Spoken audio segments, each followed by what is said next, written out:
People always ask me my favorite shoe, right? Yeah.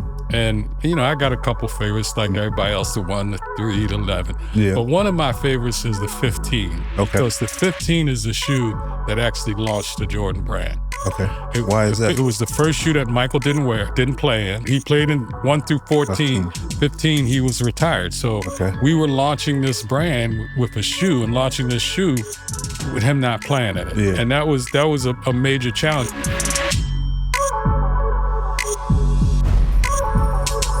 No Free Lunch is presented by T. Rowe Price. The information provided on this podcast is for informational purposes only and should not be considered financial or legal advice. Always consult with a qualified financial and or legal professionals before making any legal or financial decisions or investments. Welcome to No Free Lunch, where we learn how the most successful people in sports and business are building generational wealth. I am your host, Ndamukong Suh. Jordan Brand has grown from an individual basketball sneaker in 1985 to the second largest sneaker brand in the world. In many ways, our guest today has risen through the ranks of sports and apparel at a similar trajectory. Larry Miller has turned his life around to become the president of the Portland Trail Blazers and currently sits as the chairman of the Jordan Brand. So how did Larry Miller leverage his unfortunate beginnings to build the Jordan logo into a brand? Let's talk about it right here on No Free Lunch. Excited for one of my favorite guests. I consider you a mentor, chairman of the board of the Jordan Brand, former president of the Trailblazers, a good friend, an amazing book writer when it comes to author of Jump, which obviously you co-authored with your daughter, which we'll talk a little bit more about. But welcome to the show, Larry Miller. Thank you. It's a pleasure to be here. And I said to the guys earlier, if you call, I got to show up. No, I appreciate that. That's that the family ties there, to say the least. Yeah, definitely family. Definitely family. Well, Larry, let's jump into it. I've learned so many things from you over the years, being fortunate enough to, again, like I said, being a mentor of mine, but then just being able to work with you in different capacities when you were with the Blazers, also when you're at Jordan Brand and Nike and through. But I'd like to start about kind of your journey of life. And everybody has had adversity and trials and tribulations through their life, but you've had some unique ones. And I'd love for you to share with the audience how that has molded you in your career and how you've leveraged that and used that from a perspective of your, not only in the sports world, but also in the business world. I grew up in Philly, West Philadelphia, born and raised, playground where I spent most of my days. But grew up in West Philly.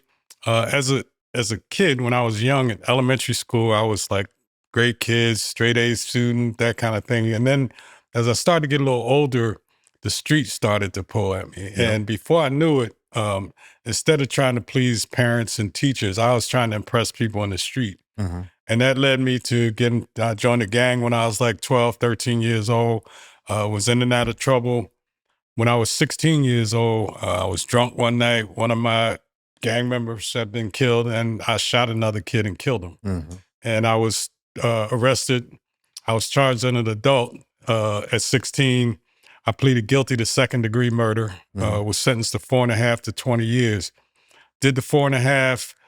Got my GED while I was there, got into reading and learning stuff, but I got out, went right back to the same environment, right back into the same thing. So next thing I still in and out of trouble. The last time I was arrested, I had 5 armed robbery charges. Wow. Okay. And I ended up beating a couple of them and ended up getting 4 to 10 years for that. So, and when I got to the prison this time, I was at a point where I was ready to change my life. My oldest daughter had been born, and I was just like, I don't want to live this life anymore. But I didn't know what to do. I didn't know how to change my life. And when I got to the prison, they had a program there where you could take college classes inside the jail, and then you could you're qualified to transfer to these trailers that were outside the jail wall, live in those trailers, and leave every day and go to school and just have to be back by 8 o'clock at night. Yeah. And when I first heard about that program, the inspiration was, man, if I got to do time, I'd rather do it like that. Yeah, for sure. But once I started taking the college classes and I qualified, got into the program. And once I did, I really started to believe that I could change my life through education. Yeah. And so I got my GED. Like I said, I was in that program going back and forth. We had to be back by 8. Sometimes I'd be pulling in at 7:59, 59. If you were a minute late, they take you back inside the jail. You definitely don't want to miss. That was the pressure there. So got my associate's degree while I was in that program, and then was able to transfer those credits to Temple University, and started at Temple as a junior and moved to a halfway house in North Philadelphia. And started Temple as a junior, and I ended up getting a degree in accounting of all things as a criminal. I decided you want to learn how the money works. Exactly. So got my bachelor's degree in accounting, started work for Campbell Soup Company. They had a program there where they were hiring people that were just now graduating from college with accounting degrees to kind of backfill some of the spots they saw coming up. But my initial at that time, if you were an accounting major, there was what was called the Big 8 accounting firms, and your goal would be to work for one of the Big 8. And I had kind of zeroed in on one. It was called Arthur Anderson.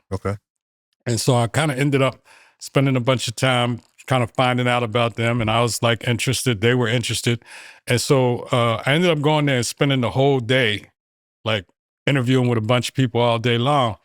And in the back of my mind, I'm thinking, like, should I share my story with these folks? Because all they knew, I was a young Black man about to graduate with honors, and they were interested, and I was interested. So I get through the whole day, and I'm thinking that finally I get to the last guy who was like the hiring manager. And I decide I'm going to share my story with this guy, right? So I start telling him about my journey and telling him, things I've been through and how I got to where I am. And as I'm talking, I could see his face changing, but not in a good way, right? Finally, I got done, and he said, "Wow, that's an amazing story." And he reached in his pocket and he pulled out an envelope. He said, "I have an offer letter here that I was all ready to give you, but I can't give it to you now." He said, "I wish you the best, but I can't hire you." And at that point, there was I had a bunch of things going through my mind. The first one was, this is a waste of my time. Time, money, energy, all this stuff. They're never going to let me, with my record, build any kind of career. This is just a waste of time for me. So I might as well go back to what I know. But I still thought about it and said, well, I'm not going to give up. You know what I mean? I'm not going to quit. But I made 2 decisions at that point. One was I wasn't going to try to get into public accounting because it was too stringent, too many restrictions around it. And the second one was that I wasn't going to share this story anymore. If somebody asked, I wouldn't deny it. If it came up, I wasn't going to lie about it. I wasn't going to lie on the application, but I wasn't going to volunteer the information. And I built my career for 40 years like that. I mean, people that I considered family, close to over those years, never knew anything about my background. Would you say that was one of the toughest decisions you made later in your life that changed you? It was. It was one of the toughest decisions because, like I said, the easy thing would have been just go back to what I know, go back to the streets and kind of get back involved in what I was doing before. But I decided that I didn't want to do that. I was determined that I was going to try my best not to live that life anymore. And see, that's interesting because obviously I didn't have a situation to that magnitude, but I remember vividly when I was a kid, remember being in 8th grade. I didn't finish 8th grade. Like a lot of people don't know that I didn't finish 8th grade because my mom pulled me out of school because I got in a fight with a teacher. And I technically beat up a teacher and I was looking at juvenile detention. But luckily my mom, she knew the system, she knew how to maneuver, and we had a good family friend that was an attorney in the juvenile system. So I didn't have to go through that. I went through a diversion program, but those are those things that are in life that have molded us and shaped us. Could we either have gone even worse down a deeper path, or you transition to being something successful and being what you were able to accomplish and are still accomplishing to this day. Yeah, no, you're right. And like I said, to me, the difficult decision was I'm going to keep moving forward with this. I'm going to keep pursuing this. I'm not going to go back to what I know. Like I said, that would have been the easy decision. The harder one was I'm going to stay on this path, and it proved to work out for me. All right. Yeah. So you moved in silence with everything that you had in the past to build a new future, and then obviously you found time. You found a new time and the right time to let everybody see your success story and the trials and tribulations that you went through. So my oldest daughter, one I mentioned earlier, she for years, like I used to say she pushed me to do it. She's like, Dad, don't say that. Say I encouraged you. Yeah. But she really encouraged me, and she would be like, Dad, you need to share this story. You need, and finally, because I was like giving her the Heisman because I'm not, I don't want this to come out because I'm concerned that if this comes out, it's going to ruin everything I built up to that point. Yeah. But she continued to work on me, and finally I agreed to do it. But I told her if I do it, we're going to do it together. Yeah. So her and I, for like over a 10-year period, we worked on this. We would get together, and she'd ask questions, I tell stories, and she would record it, and then she'd go back and transcribe it. And so at the end, we had a document, all this effort, but it wasn't truly in book form. So then we got some help to put a book together, and it came out about a few years ago. And it's been amazing for me on a number of levels since it came out. First of all, it lifted this burden that I was carrying around for all them years, man. I had recurring nightmares about going back to jail. I had a migraine so bad I ended up in the ER a number of times. Wow. I got Bell's palsy. All this was from just stress and nerves about being worried that this would come out.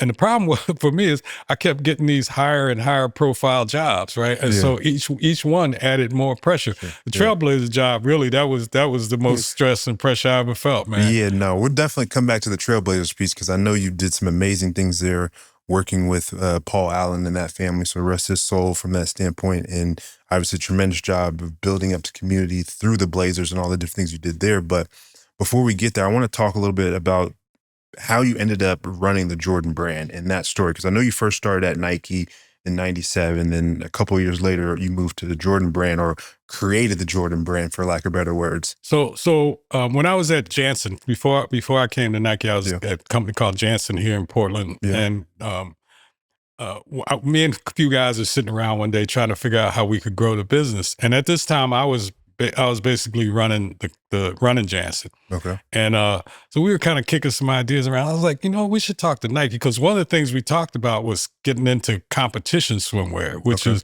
because we weren't doing that, right? Yeah. So it was like, you know what? We should talk to Nike because they have a brand that's athletic, competitive. We know how to make swimwear, and they're right here. Maybe there's a partnership. Long story short, we developed a partnership with Nike that's still in place today. So would you say that you were the first to do a collaboration with Nike, One but of the on first the other side? Sure. One of the first, for sure. And because of that, there was a guy named Steven Gomez who ran global apparel for Nike. And him and I agreed that we were going to, because I was running Janssen and he was running apparel, we agreed that we would stay close on this because it was one of the first licensing deals that Nike ever did. And for Jordan, for Janssen, it was a big deal. So he and I would meet like maybe once a quarter or so and just make sure there were no things that we had to get involved to move forward. Yeah. And we would do that sometime over dinner. And I remember the last time I was driving home, I was like, man, I feel like I just got interviewed. Yeah. And sure enough, he called me a couple weeks later and said, yo, would you have any interest in coming to work for Nike? So, of course I did. And I ended up, I was the head of apparel in the U.S. for Nike, which was about $1 billion business when I came there. Wow. And I also didn't know this until I got there, but I was the first Black vice president in the history of the company when I came to Nike. I didn't trends, man. I didn't know that until I got there. And then, but that added a little extra pressure because now I'm like, I gotta perform. You know what I mean? So I did that apparel job for about 1.5 years, and then MJ was about to retire from the Bulls for the second time. Yeah. And there was a lot of talk and a lot of concern about what's going to happen now that the business is that MJ's retiring, because the formula was we design a cool shoe. We do some advertising with Bugs Bunny or Spike Lee or somebody, and then MJ wears that shoe 82 games and into the playoffs. And now you're taking that piece of the formula out. So there was a lot of, hey, it was a nice run, but it's over. But there were some of us around that felt like we had an opportunity to do more with the brand, even though Michael wasn't playing anymore. So with you saying that, and like the central core of that business and that model was being taken out because MJ was retiring, what did you look at and see in MJ to say, hey, I can actually build a special business and a unique business around him, even though he's not playing basketball anymore? So what our deal was, we were going to take that logo and actually create a brand, but a brand that actually represented not just Michael Jordan, the man, but what Michael Jordan, the person, stood for. Okay. Excellence, hard work, dedication, all those things is what we were building the brand around. And some of our first vision stuff around the brand was like, we want to bring the Michael Jordan out of everyone. Okay. You know, that was kind of the goal for us. It was like, we want to inspire everybody to bring that excellence, that Michael Jordan that's inside of them out. That work ethic, all the different pieces, all those the Breakfast Club, all those different items. All those things that made MJ who he is. We wanted to inspire other people to do that through the brand. And so, you know, I was asked by Phil Knight and MJ to put a team together and strategies on how we were going to do that. My partner in all of this was Howard White. H. And H was one of the main people that was promoting the fact that this could be a brand, that there was life beyond this. I remember he told a story. He said he was talking to Phil Knight about it at one point. He said Phil was like, well, you know, Michael's not going to be playing anymore. He said to Phil, he said, you see that Mercedes going by there? He said, Mr. Mercedes been dead a long time, but people still, and so, you know, but H had this vision of like, we could take that and create a brand. So let's talk about the Jordan business a little bit. In the early or late 90s, excuse me, when you were first there, it was probably about 150 million from a business perspective or from revenue. And if I'm not mistaken, 2024 ended around 7 billion. That's a massive swing from 150 million to 7 billion. What were some of the things that got the organization and company to being at 7 billion and more? So, you know, one of the things that as we were looking at it, like I said, Michael Jordan's not playing anymore, so we need to continue to build on this business. But again, we were building it based on the characteristics of Michael Jordan. And I think one of the things that we also looked at is we're about sport, we're about basketball and sports, but we're also about the culture of sport. And I think where a lot of our growth came from was, I know for a lot of our growth came from was from the cultural aspect of what, you know, it's the culture of basketball. And it's people out that not necessarily playing in our product, but they want it because of how it makes them feel, because of, you know, the way it looks, the style, all those kind of things. And so we built on that. So once we launched the 15 and that was successful, and then we started to bring back the retro business. And that really took off. I think we thought we had something, but we didn't realize what we had. And that just kind of took off. We started to look at expanding globally. At one point, almost over 90+% of our business was all done in the U.S. Now we're doing a lot more business outside of the U.S., whether it's in China or Europe or Asia Pacific, Latin America. We're growing in all these different places, and I think that's a big part of the growth, is the fact that we're growing outside of just the U.S. Also, our women's business has really kind of grown and expanded over the last few years. I remember I used to get beat up all the time by women, like, when you gonna start doing stuff for us? And we tried it a couple of times. We tried women's apparel years ago. It just wasn't the right timing. We didn't have the distribution for it. You know, the only distribution back then for women was Lady Foot Locker, and that wasn't, you know, that wasn't where we were going to sell our product. So now distribution has made it between the distribution that we have, between the internet, being able to sell digitally, that's added a lot to our ability to expand our consumer base, to include women.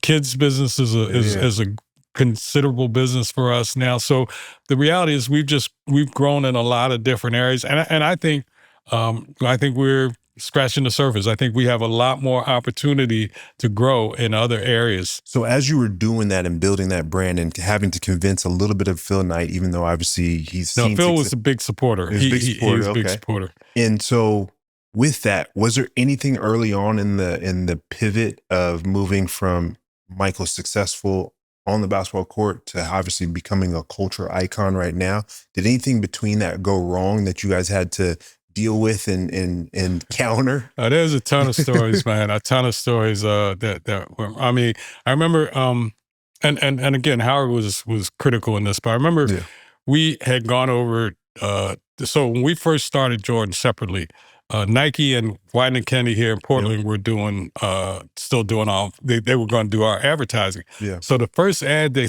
did, me and Ace went over and we saw the ad, and we're walking back from where we're seeing the ad. I said, H, what do you think about that? He said, man, Mel, that shit was horrible. he said, and at the time I'm thinking, I said, well, you know what, H, I don't think it was good either. I said, but I guess they the experts. But he said, and I never forget this, and it changed my whole perspective. Yeah. He said, experts, he said, you the expert when it comes to Jordan.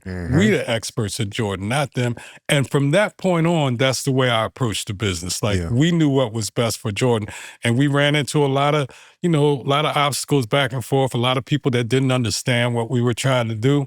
But I had this belief based on, I was like, H is right. We know and that was the way we approached it. And there were a lot of, we ended up, through that, we ended up connecting with Wieden Kennedy out of New York, not the Portland office, and they from that point on they did all of our advertising, and it was pretty cool. The first ad we did, people always ask me my favorite shoe, right? Yeah. And I got a couple favorites like everybody else, the 1, the 3, the 11. Yeah. But one of my favorites is the 15 because the 15 is the shoe that actually launched the Jordan brand. Okay.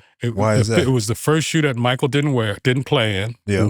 He played in 1 through 14. 15, he was retired. So we were launching this brand with a shoe and launching this shoe with him not playing in it. Yeah. And that was a major challenge. And I believe that had that shoe not been successful with the launch, we probably wouldn't have gotten the support and we wouldn't have been able to continue moving forward. So the launch of that shoe was very, very critical to me, to our getting the brand going. We did a ad that we did, and you probably, it was Overjoyed, Stevie Wonder, Overjoyed. Okay. Yeah. And that was the first ad that we actually did as a brand. Okay. And it launched the Air Jordan 15.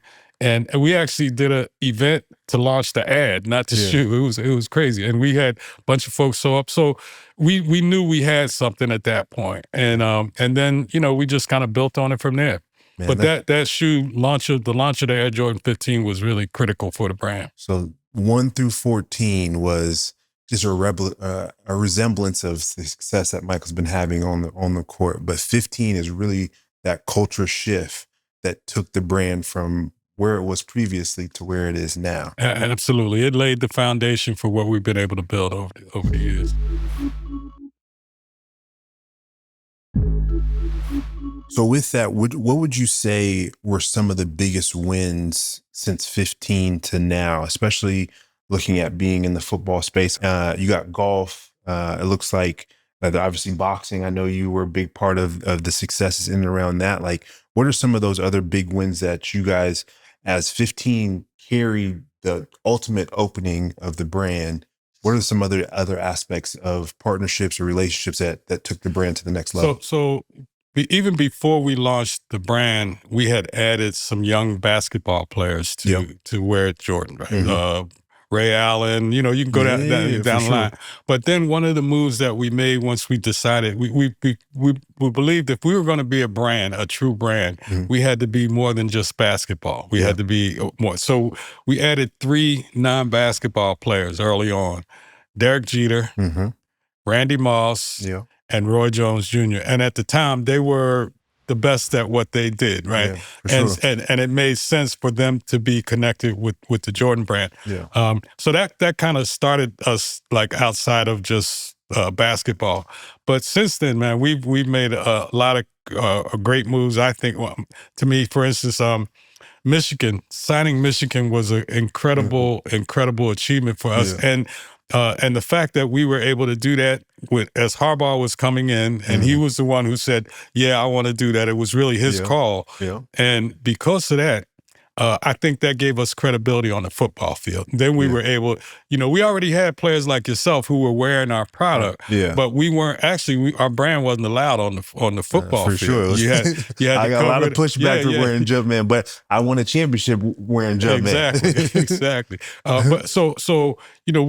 But Michigan actually gave us that credibility on the football field, and from there we were able to add other teams, other players, and now we're showing up in a big way. So on let's the talk football about field. Michigan a little bit. Do you feel like the Jordan brand not only took one, Michigan gave you guys relevance, but you even more gave them ultimate power in the NIL space, and seeing where things have expanded now, and they won a championship, I think a year or two later after signing the deal? Well, it was actually 8 years later. Okay, 8 years, okay. I think what Harbaugh saw was it was a recruiting tool for him. Like, hey, if I go to these young players and say, hey, you come with us, you're going to be in Jordan's head to toe.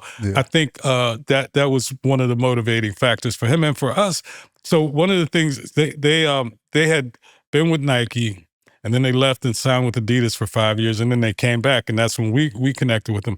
The weekend that we launched at the bookstore, they did more business that weekend than they had done the whole year before. Wow. So it was a win for everybody. The team won, the school won, and for us, it was great. The first game that they played in, MJ went out, Jeter was there. I mean, we had a great turnout, and it just.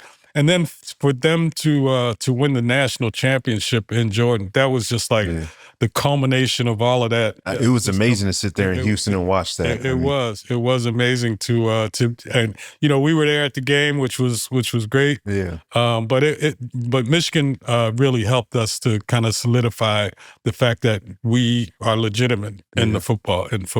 So let's talk a little bit about that, because that's obviously a great partnership, collaboration. Let's talk about some other collaborations, whether it's Nigel Sylvester, that's a brand new one that just came out, probably most notably the Travis Scott, DJ Khaled from that perspective, entertainers and people in different extreme sports and that nature. How have they elevated the brand and helped support it to continue to grow? So one of the things we realized too is like, hey, we're a brand that's based in sports, that's based in basketball, but we also resonate beyond the court. And we wanted to connect with, whether it was entertainers or influencers, folks that are relevant with our consumer base. And so that's why we ended up doing deals with other folks. Another one that was a great deal for us was PSG soccer team. Oh, that's international. That was a major, because again, to your point, that got us on a global basis, and it was great for them. They loved it. Again, I was in Paris when they launched that, and the whole city was buzzing about the fact that PSG and Jordan are now connected. So even now, look at that. So one, you do a deal in a collaboration and partnership with PSG. That takes you into a sporting world that's international. Soccer's everywhere. But also, correct me if I'm wrong, also you got Paris Fashion Week that MJ and the brand is huge on. And if I remember correctly, there's some big shoots that have happened over there during that time period. Absolutely. And again, this was something that kind of gave us much more of a global appearance, right? Because again, and PSG was the right team for us to connect with, and also one of the things that we also always look at is, hey, we're in the sport, but what about culture that's all around the sport, community, everything? So we've been a part of basketball culture, and I think PSG gave us an opportunity to be a part of soccer culture as well. So we've talked about all the successes of your relationship and how you supported the Jordan brand and continue to do that, especially in your current position. If I wanted to start my own brand, or if anybody wanted to start their own brand, where would you start today to build that? And what do you see the current landscape to be able to do that? Well, I think with building any brand or starting to build a brand, I think you have to start with a vision. You have to have a clear vision of what it is you want to accomplish. Again, for us, it was bring out the Michael Jordan in everyone. But you have to have a clear vision of like, this is what I want to be. If I'm looking at this down the line, this is what I want to accomplish. And then I think it's identifying your consumer. Who is it that I'm trying to connect with? Who is it that I want to, who's my customer? Who is it that I want to connect with? And I think you have to identify that as sharply as you possibly can. And you got to be as clear as you can, because if you're trying to be everything to everybody, you end up being nothing to everybody. To anybody, so to me, you gotta have a clear cut who you're, especially when you're first starting. As you grow, you can broaden that. But when you're first starting, you got to have a clear cut picture of who your target consumer is. And then you got to try to learn as much about them as possible and make sure that everything you do is focused around that core consumer. Yeah. I remember, we had identified our consumer, young kid that lives in the hood, that's a baller, that's also fashion leader, all that. We identified that. And and everything we did, from product, marketing, everything was focused around that consumer. And I remember I was in my office one day, and Hollywood Promo Group, that was the group that used to make sure that Nike had product in videos and movies, TV shows, that kind of thing. And they called me. They said, "Hey, we just got a call from NSYNC. Okay. And they're going to be performing at halftime at the Super Bowl, and they want to wear Jordan head to toe." I was like, you know what? Let me think about that. Let me get back to you on that, because my thinking was that's great that people would see us, but that's not going to resonate with our core consumer. Yeah. And so I got the team together and we kind of talked it over, and the team was kind of split. Perhaps people were like, man, this is the Super Bowl. And this was in the early stages of us building our brand. This is the Super Bowl we got. And half the team was like, yeah, but it ended up that I had to make the call, and I decided not to do it. Yeah. I called them and told them, hey, appreciate that. If they want to buy Jordan, fine, but we're not going to use them to promote our brand. Because again, I just didn't see them, nothing against NSYNC. Yeah. I just didn't see them as connecting with our core consumer. Yeah. And so to me, you have to, sometimes you have to make some sacrifices that, you got to say, yeah, this might be good, but it's not right for us at this point. You may get a splash, but on the long term, it's not going to return on investment for a long time. Exactly. And that's key to leadership in making those tough decisions. So what would you say between your relationship with Phil Knight and Michael Jordan and H. White and all the different people you've worked with throughout your career and continue to work with, what are some of those leadership qualities that you embodied from them and learn from them, and vice versa? First of all, I think when you're making a decision like that, you got to weigh all the pros and cons. You got to look at everything before you make the decision. But once you make the decision, don't second guess yourself. To me, that's a waste of time. It's a waste of energy. If you've already made the decision, then your focus should be on making that be the right decision. What do I need to do to make this be the right decision?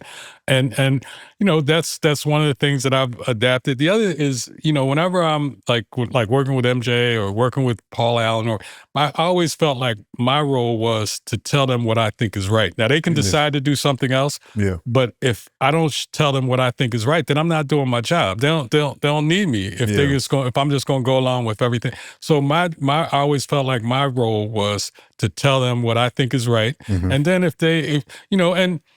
like working with MJ, 9 times out of 10, we're on the same page, and it works. And then the other one, he'll usually say, "You better be right." You know what I mean? But he respects your opinion, so it's actually listened and brought in. And I think that's important because, and I know enough to be dangerous, obviously, because of our relationship, but like your leadership role with the Blazers, and when you were there, like you were basically the team owner in replace of Paul because of a lot of different things with him and his family, and you were a governor when it came to making decisions for the team and going to the owners' meetings and all those different things on behalf of him.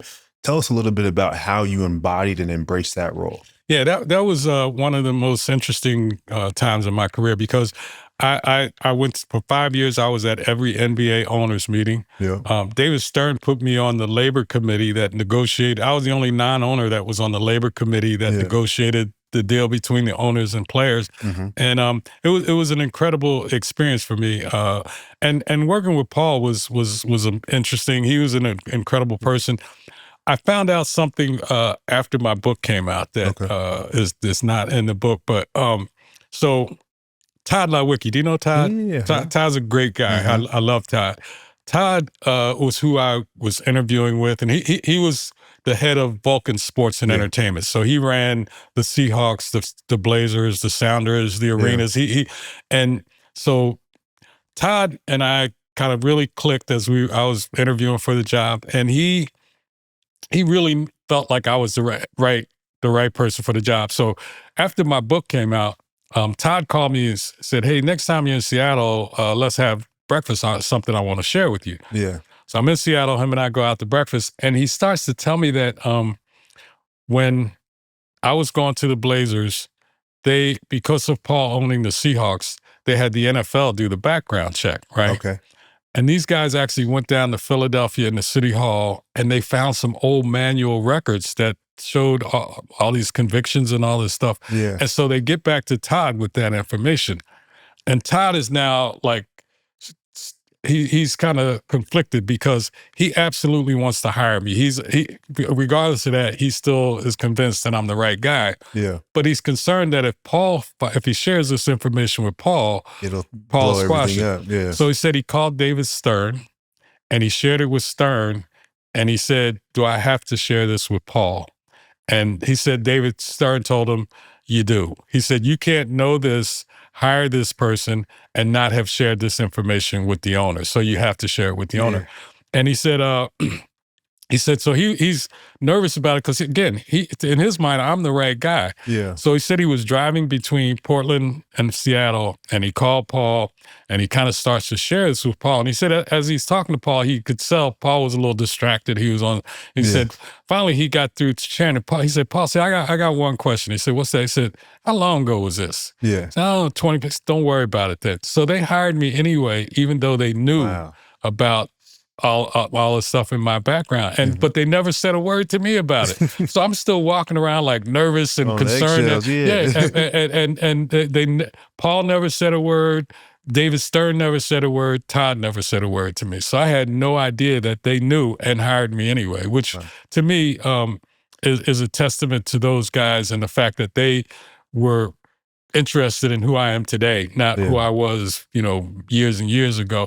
And one of my regrets is that I didn't get a chance to talk to Paul or David Stern about it because they both passed away before the story came out. Yeah. But I'm glad Todd shared that with me. But I wish they would have told me earlier, all those years ago, so you didn't have that burden still sitting on you, man. That's amazing, and that just credit to them of, like you said, they took you for who you are at that time frame and how you've carried yourself and continue to carry yourself moving forward. So let's talk a little bit about some of the philanthropic things that you've been able to do. I know a little bit about the 1803 fund that's here in Portland that you're a chairman of the board of, or on that board there. Obviously the Wings Foundation with Jumpman and everything that's going on. Tell us a little bit of why you like to give back and why you like to work with the youth and then cities like Portland. So I've always felt like, especially with Jordan Brand, once I got involved with Jordan Brand, I just believe that we have an obligation to give back. Yeah. And I believe that the more successful you are, the more you have the opportunity to give back. I heard a woman say one time that her mother told her that she should learn more so she can earn more, so she can return more. And that stuck with me. Okay. That's stuck with me big time. And so, for me, as I've kind of advanced in my career, I've always looked for ways to give back. Mm-hmm. The Jordan Wings Scholarship Program, that started, actually, I was meeting with retailer, one of our retail partners in Philly. Mm-hmm. And we were talking about how can we get the connection that young folks have with our brand, how can we use that to motivate them from an education perspective? So we started this program that was called A's for J's, where kids could actually earn credits towards Jordan product in that retailer by good grades, by attendance, all these things that would help them. And it was a successful program. We did it in three high schools in Philadelphia. And then me and H and Chauncey, we were sitting in my office one day, and we were just kind of talking about, how can we've helped these kids with high school, but what about now? What about some of these kids who have the ability and the desire to do something beyond high school, but they don't have the funds to do it? Mm-hmm. And we just decided we were going to start a scholarship program. And it's been 10 years now that every year we send 30 to 40 kids from all over the country provides full scholarship. If they can get into and want to go to Harvard, we'll pay for the whole 4-year ride at Harvard. Or if they want to go to barber school, we'll do that. You know what I mean? So and again, we've been doing this for 10 years now, and I'm proud of what we've done business wise, but I'm even more proud of what we've done to help change lives. And like I said, to me, that's always been a part of Jordan, and MJ has always been big on that as well. And education has always been something that he's pushed us to kind of support. And again, to me, I just feel like it's something that we should all be doing. Yeah, no, that's amazing. And it's something that I find great aspiration to continue to do myself. But I mean, you guys are definitely cultivating the next generation of leaders and giving them a guidance and pathway to get there. So learn, earn, return. Yeah, learn, earn, return. You heard her live here from Larry Miller. So Larry, you talk about the successes of things being distributed equally, but opportunities not. And there's obviously, I'm gonna read your quote verbatim. Talent is distributed equally, but opportunity is not. What is the meaning behind that? So actually, I stole that quote. Okay. It was a college. I forget the name of the college, but it was in their commercial, and I heard that quote. And to me, it means if you the quote is, in this world, talent is distributed equally, and it is. You can go anywhere in the world and find great artists, right? But opportunity is not. So folks who have incredible talent, like I tell people all the time, some of the most intelligent, creative people I ever met are people I met while I was incarcerated. But the reality is a lot of those folks just were never given the opportunity to express that intellect or that creativity in a positive way. And they haven't really given a platform to be able to do that. Exactly. And so, one of the things that I have been involved in creating something we're calling the JUMP Project, Justice and Upward Mobility Project. And it's basically, how do we help people who are coming out of the system, out of the criminal justice system, maximize their potential and really, not just come out and survive, but come out and be able to thrive. And that's kind of one of the goals. And again, to me, there's so much talent that's just being wasted because the opportunities are not being given to folks to express that talent in a positive way. And so, one of the things that I'm focused on is how can we start to provide opportunities for that to happen, provide opportunities for people. I feel like my journey is an example of what somebody can do when given the opportunity. I was given the opportunity to get an education and to, then kind of build a career. And I've been able to, give back to the community. I've been able to help people along the way. And I think, I'm not an exception, I guess is the way I look at it. I'm not an exception. I just took advantage of opportunities. And there are a ton of other people out there that if there were opportunities there, they would take advantage of it. So to bottle that up in your quote of saying talent is distributed equally, but the opportunities are not, how I embody that, it's as simple as this. Don't take the answer of no from certain people. Find somebody else who will give you an opportunity to give you a leg up. That you have to try to do that. The issue is in a lot of cases, especially with people coming out of the criminal justice system, the opportunities are not there. Even if they can keep. And so what happens after a while is people get frustrated and they just go back to what they know. Harvard Business School did a case study on my book. Once the book came out, they took it and they built a case study around it that they teach in their executive MBA program. And one of the things that they did was build a lot of context around the story. And one of the charts that they had in there showed that at the time, the recidivism rate was 77%, I think it was. In other words, 77% of people get out and within 2-3 years, they're back in the system. But this chart also showed that if people are able to learn a skill or some type of marketable skill set, that 77% dropped to 30%.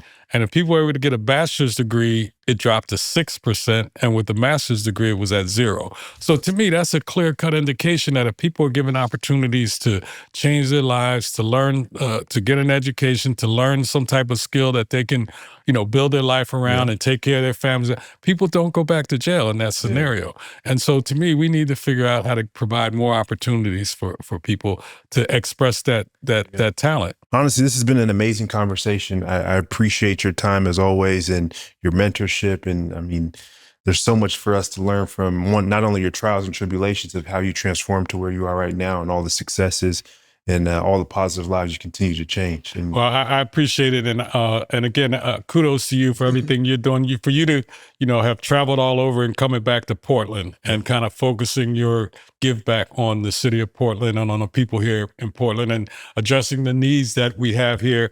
I commend you, and I'm here to help you however I can in doing that. No, I always appreciate the support, man. It means a lot, to say the least, because you got plenty of other people I'm sure, pulling at you, but I appreciate everything you give to me. So, well, like I said, family. This segment is brought to you by Piro Price, and we would like to call it our Curiously Confident Question. If you didn't know, I have 2 amazing, massive twin boys that are growing up faster than I can only imagine, and I got to keep working to feed them. But when we're thinking about investing and for their future, me and my wife understand the foundation of them being successful is their education. So my Curiously Confident Question of the day is, which account allows you to save for higher education expenses and allows investing to grow tax-free? That's an interesting one. I actually know this answer pretty well. It's a 529 plan. Lo and behold, I actually started one before I had my boys for my younger sisters. So I've got twin sisters that are now about to be 18 years old, finishing their last year in high school. And as I knew they had the quality genes to be great athletes, I anticipated that they may need some help in their education. So one of them has a real good chance to get a scholarship and the other one may or may not. So we'll see. Ultimately, I wanted to make sure their education was taken care of, whether that was for private school and high school or for them to move on to college and then being able to have the most successful opportunity to move on in their lives as young women. So 529 plan it is. That's our Curiously Confident Question of the day. Piro Price proudly sponsors No Free Lunch.